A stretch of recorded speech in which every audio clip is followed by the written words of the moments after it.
Beaucoup d'hommes âgés souffrent de troubles de l'érection, des troubles qui peuvent être traités par différents moyens qui vont des médicaments à l'implant pénien. Jacques a 75 ans. Il est devenu impuissant après un cancer de la prostate. Il bénéficie aujourd'hui de cette prothèse dont le docteur Galliano est un spécialiste. Comment allez-vous? Eh bien, aussi bien que possible. Aussi bien que possible. Depuis l'année dernière, il s'est passé encore une année de plus. Oui. Donc si je ne me trompe pas, c'était en septembre 2008, la pose de l'implant. Comment les choses se passent maintenant puisqu'on est à 3 ans d'intervention? Eh bien, bien. J'ai envie de dire que c'est stable. Il n'y a pas de diminution du bon résultat. Du bon résultat. Vous avez toujours cette facilité de l'utilisation? Oui. L'implant pénien est composé d'un réservoir placé près de la vessie et de 2 cylindres en silicone situés dans la verge qui se remplissent d'eau à l'aide d'une commande installée à l'intérieur des testicules et entraîne une véritable érection. C'est un système efficace mais encore méconnu. L'implant est peu utilisé en France pour plusieurs raisons.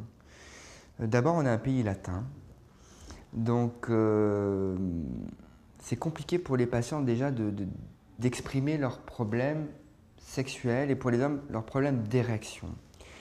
Alors maintenant, comme je vous l'avais dit, il y a les médicaments par la bouche, les injections, mais lorsqu'on vient à parler de chirurgie, il y a de la part du patient un premier réflexe de « c'est pas possible, c'est pas pour moi ». Je ne peux pas me transformer en sextoy. L'implant pénien est là pour se substituer à un déficit. Il y a un souci mécanique vasculaire. L'implant pénien est là juste pour remplacer ce déficit. Il faut le vivre comme ça. Une solution parfaite pour Jacques. Son couple a retrouvé les relations sexuelles et amoureuses qui les ont unis toute leur vie et surtout le plaisir qui avait fui. Au début, je n'étais pas sûr que ça réussisse bien. Mais j'étais prêt à accepter même que ça ne marche pas très bien. Je préférais tenter la chance. Et bien sûr, je ne regrette pas. Dans la sexualité, il y a l'aspect mécanique de la possibilité. Et l'implant résout très bien le problème.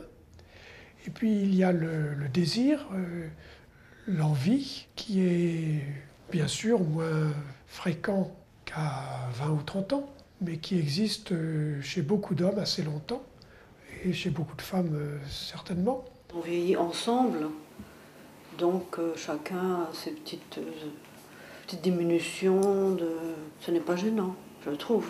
Bon, on est un peu gros, un peu mince, un peu ceci, un peu cela, un peu ridé, un peu décati, mais bon, on s'en fiche. Non, on espère qu'on pourra le continuer jusqu'à la fin de nos jours, voilà.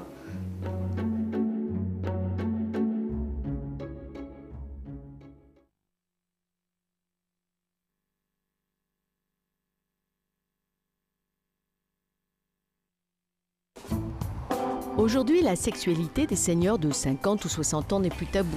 En revanche, celle des plus âgés, à partir de 70 ans, dérange toujours et pourtant, selon les sexologues, on peut faire l'amour sans limite d'âge, pour peu que persiste le désir et la santé. Ainsi, nos super seniors investissent de plus en plus leur sexualité. Ils osent en parler avec une liberté réjouissante. Certains même n'hésitent pas à militer pour en finir avec l'idée d'une vieillesse asexuée.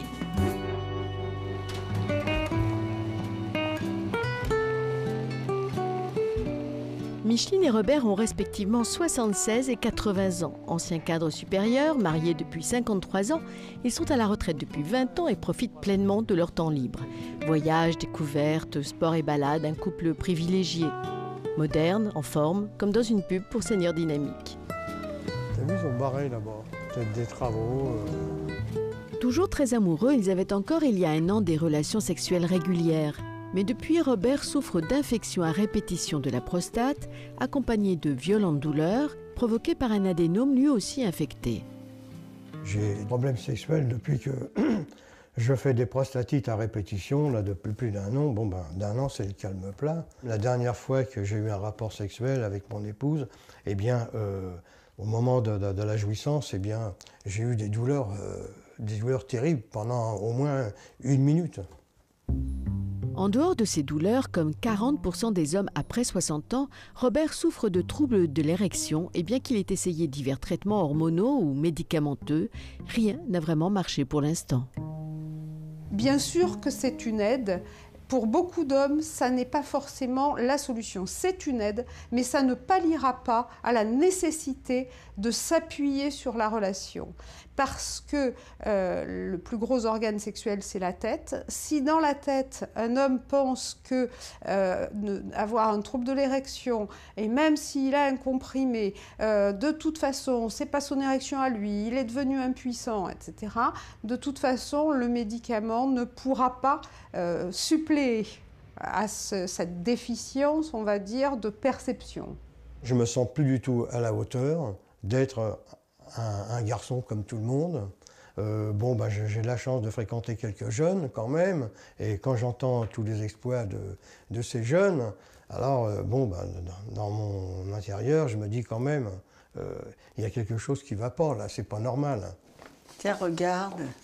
Micheline espère surtout que la médecine va pouvoir soulager son mari, mais elle l'espère aussi pour elle, car la sexualité tient toujours une place importante dans leur vie de couple. Françoise et Pascal, si ça doit rester comme ça restera comme ça. Hein. J'en ferai pas une maladie. L'essentiel est qu'il ne souffre pas, qu'il n'ait pas mal.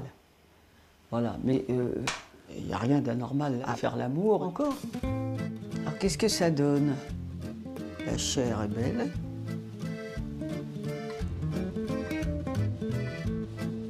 À 76 ans, Micheline n'a pas renoncé à plaire à son mari. Impératif, garder la forme, la ligne, rester jeune et belle. Un vrai travail. Le désir n'a pas d'âge. Je crois qu'il faut toujours essayer d'être, entre guillemets, plaisant ou plaisante ou voire sexy. Il faut quand même être en forme parce que la sexualité, c'est quand même un effort. C'est quand même un effort. Ah, ben je pense bien. Mais je pense que ça s'entretient. Je pense que si tu n'avais pas tes douleurs si régulièrement, perpétuellement, tu serais forcément moins hésitant. Mais ça va revenir. Il y a quelques mois, le couple a osé franchir le pas pour venir consulter le docteur Galliano. Ils ont rendez-vous aujourd'hui. Robert souffre de problèmes divers. Il manque de testostérone, la principale hormone sexuelle mâle, ce qui est à l'origine de ses troubles de l'érection. Et puis il y a aussi cet adénome, une tumeur bénigne mais infectée, qui rend ses éjaculations douloureuses. Lorsque vous étiez sous testostérone, les médicaments que je vous avais donnés pour l'érection, ces fameuses petites pilules, elles faisaient plus d'effet, avaient plus d'effet qu'avant ou pas? Oui, tout à fait. Donc ça vous permettait d'avoir une relation sexuelle satisfaisante? Vous étiez satisfait? Moi, oui, mais pas forcément toi. Moi, je n'arrivais pas à éjaculer, quoi. À cause de quoi? À cause de la douleur ou parce que... Oui, mais ça fait plus d'1 an que je n'ai pas éjaculé. Et alors la dernière fois, écoutez, une brûlure intense qui a duré presque 1 minute. C'est ça. Une fois les douleurs disparues, le docteur Galliano pense pouvoir régler ces troubles de l'érection pour lesquels existe un grand nombre de solutions. Dans la plupart des cas, aujourd'hui, l'impuissance masculine peut être vaincue. Votre corps ne fabrique plus assez de testostérone pour que, globalement, vous vous sentiez aussi en forme qu'avant et que les érections soient d'aussi bonne qualité qu'avant. Donc on sait maintenant que la testostérone vous est indispensable. On va continuer le traitement pour améliorer la qualité des érections. Par contre, il faudra probablement se poser la question de l'adénome.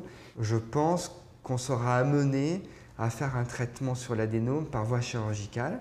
Je suis partant pour une intervention parce que là, ça ne peut pas durer comme ça, quoi. Eh bien, évidemment, on va s'occuper de ça.